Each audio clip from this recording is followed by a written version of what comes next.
Well, well, well. Qui a vu ça venir? Who saw that coming?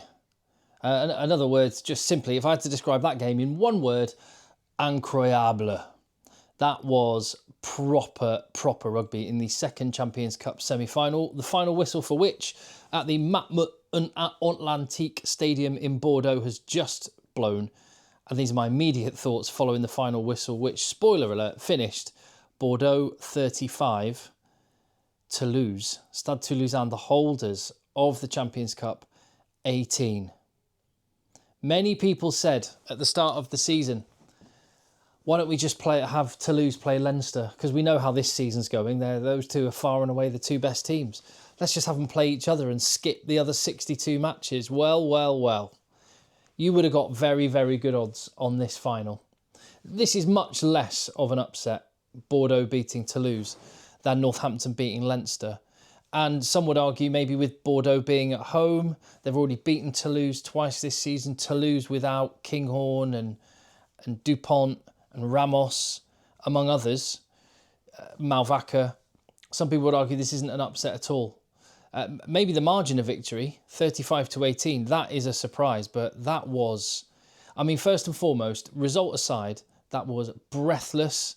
That was test match quality in club colours, an absolutely bonkers and brilliant game of rugby, which I thoroughly enjoyed. I've only just realised I'm kind of wearing maroon at the minute. That is in no way me supporting Bordeaux. Very much a neutral and properly enjoyed that match. Like I say, these are my thoughts immediately following. The game's just finished and I'm just firing up the video to give some thoughts. So it might not be fully formed. Just going to get it out there. Let me know your thoughts in the comments down below. Give the video a thumbs up and hit subscribe. Absolutely breathless to watch. The atmosphere looked insane. The breakdowns were wild. It was the Wild West. Andrew Brace just let so much go for both teams. I am not... You see, one of the things you always get when someone's team loses, the temptation is there to pick apart every refereeing decision that didn't go your way. No referee. Bordeaux were the better team and deserved to win. I'm just making the observation, generally speaking, that the breakdowns were mental. I'd love to see the penalty count because that's one of the areas where Bordeaux won the match. They just went at Toulouse's breakdown. I thought illegal a bunch of the times, but I thought that for both sides, like I say, not getting at Andrew Brace at all. I just thought it was loose. There were people on their knees picking up the ball and getting penalties. But yeah, I'd love to see the penalty count because Toulouse will reflect on that is one of the areas they did not take care of business at the breakdown at all. And with some of the players that they've got, you would expect better from them. I mean, that is the first time Toulouse have lost a knockout match against another French team. The pedigree of them in the competition, they've won it more than anyone else, 6 stars above their crest, but there is not going to be a number 7 there this season at least, because it's going to go to either Bordeaux in what would be their first ever Champions Cup victory. This is their first ever final, right? They've been to semi-finals before, but not to a final. They could have a star above their crest. Northampton Saints, it's been a quarter of a century since they won the competition. They could get a number 2. And it's really hard to pick who you want to cheer for in the final if you're a neutral, because they're both such brilliant sides, play great attacking rugby. And Bordeaux today, when you look at the Bordeaux team and you think of those game-breaking talents behind the scrum, Matthew Jalabert, man of the match, was absolutely outstanding. Just controlled the game in a way that Romain Ntumak wasn't able to on this occasion. Louis Bielbiere was just awesome. Damien Penaud just did some mental things. But Maxime Lucu, that man is the glue. And just when you contrast, his clearing kicks are so good. His tactical management of the game. I know Jalabert got the man of the match, but I think you put Maxime Lucu on the other team. You swap the scrum halves, and probably Toulouse end up winning the game. That's how influential Lucu is. He started that coming in for Dupont during the Six Nations, and he has just continued it in club colours. He is so damn good, and is the glue. But then they had brilliant forward efforts today. Pete Samu in the first half, Ben Tamafuna in the second. Big performances. So Toulouse, let's go to the start of the game then. And again, give me your thoughts. Toulouse were having to make do with this one with their third and fourth choice fullbacks. sorry, third and fourth choice international superstar fullbacks in this match. Malia and Capozzo with no Kinghorn and Ramos. When I saw Malia was the goal kicker, I did kind of just go, do you know what? You know, knockout cut rugby, kicks are important.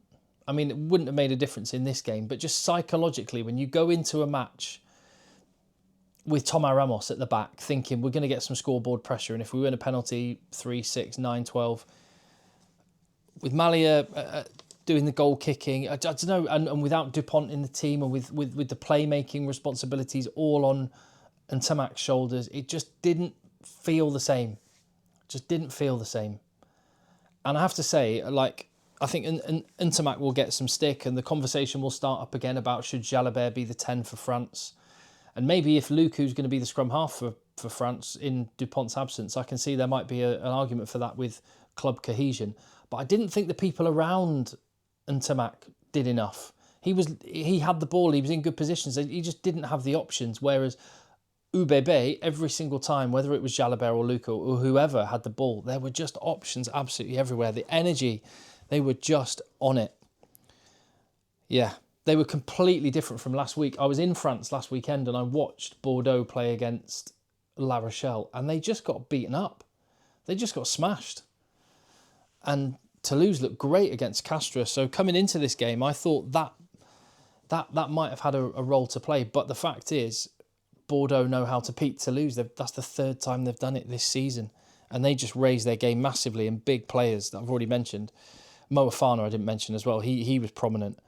And the tone was set early on. I mean, it was 18-11 at half-time, which still, I thought at that point, 18-11, I'm probably still slightly favouring Toulouse because they can finish strongly and do. And Bordeaux might fade. But Miafu spilled the ball in a tackle. Big shot from Falatea on that one. Jalabert gets the ball. Dummy offload. Try for Pete Samu. And they are away. And Jacques Willis, I love the way they pronounce his name in France. Jacques Willis got penalised at the breakdown. I thought harshly. I mean, he won a few penalties as well, but he got. I thought he got really unfairly done. Mind you, Marchand was there to win a couple. Lamotte was winning penalties. The breakdown, as I say, was fierce. They were trading penalties, 3 points apiece, and then Delibes scored eventually. After Jacques Willis had won himself a penalty, Capozzo went close, but eventually the try came, and then they went ahead with a penalty, 11 points to 10 to Toulouse. That would be the only and the last time that Toulouse were in front in this game, because LBB did LBB things. That guy is a try-scoring machine.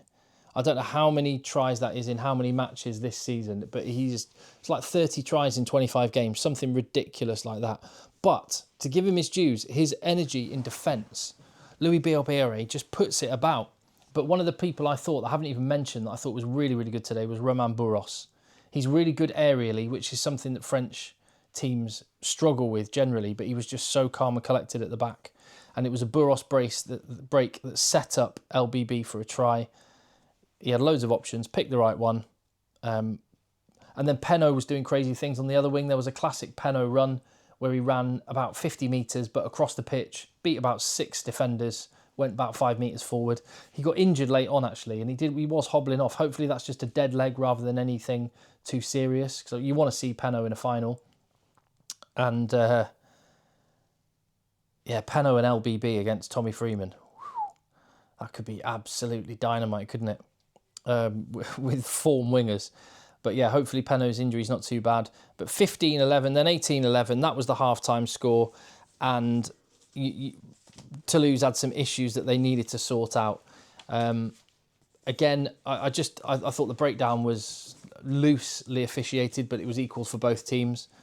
There was like forward passes that weren't forward passes getting given for both teams. There were forward passes that were forward passes that weren't getting given. So again, it just added to the bonkers feel of the match. And that is how I would assess an official's performance, is what was the game like?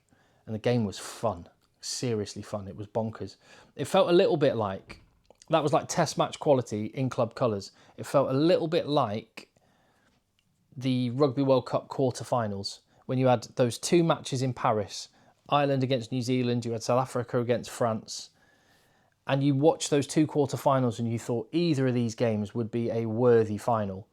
The two semi-finals we've seen this weekend, I hope the final lives up to these two games because they were immense. Really, really good.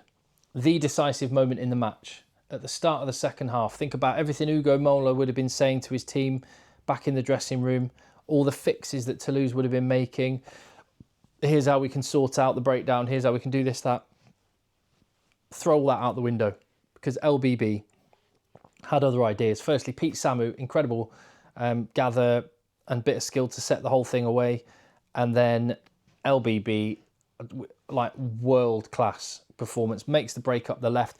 The tackle that Sam Prendergast did on, or attempted on Henry Pollock yesterday, where he looked like he was playing touch rugby, there was echoes of that with Paul Grau, who was nowhere to be seen, with LBB just turning him inside and out before a little 1-2 and then gassing it under the sticks. I mean, the guy's incredible. That was 25-11, 14 points down, no Dupont. And you're thinking, this is done. But then Toulouse have their best period of the game. A yellow card to Marco Gazzotti. Maybe harsh. I mean, Toulouse were through. I thought he'd swung his hips around and maybe it was a legal challenge. But then again, they might have been lucky to get away with a high shot in one of the tackles previously. So it probably evened itself out, and a yellow card. And then Toulouse opt for the scrum. They're getting right on top on the scrum. Penalty, scrum penalty. They go again. Tamafuna comes on, and his cameo, not only did he sort the scrum out, although it didn't stop Barassi from scoring the try, Tamafuna managed to hold the scrum this time. But quick ball from Grau, and Barassi, cutting back on the angle, manages to do Samu and Luku for feet, and it's a 7-point game. And Penno's gone off injured. So you've had all this Toulouse pressure. They're back to within 7 points. Penno's gone off. The scrum's starting to get on top. The pressure is building. But breakdown penalties.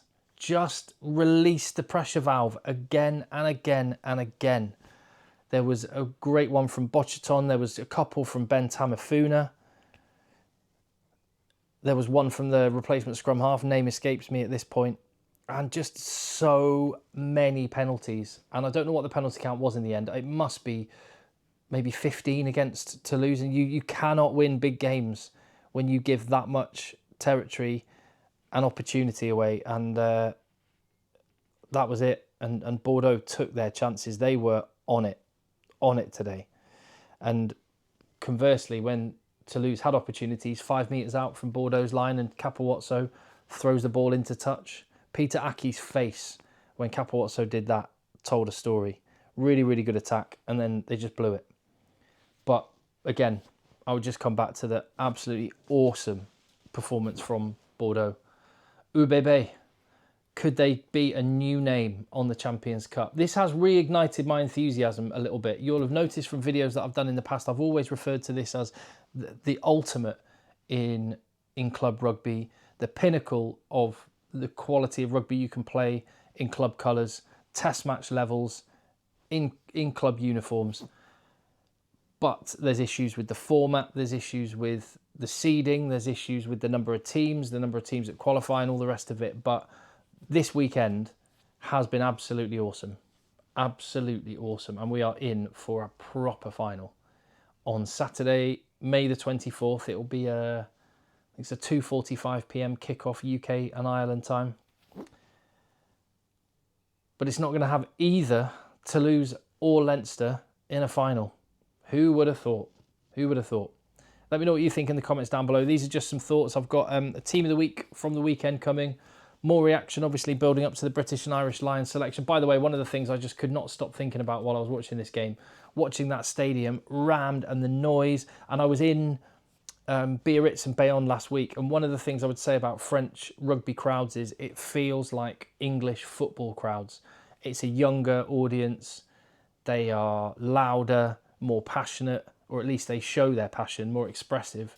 The noise, the chants, the songs, the colour, it's absolutely incredible. And all I could think when I was watching this is, I would really love to see a British and Irish Lions tour in France. How immense would it be? A Wednesday night game against Bordeaux before a test match against France.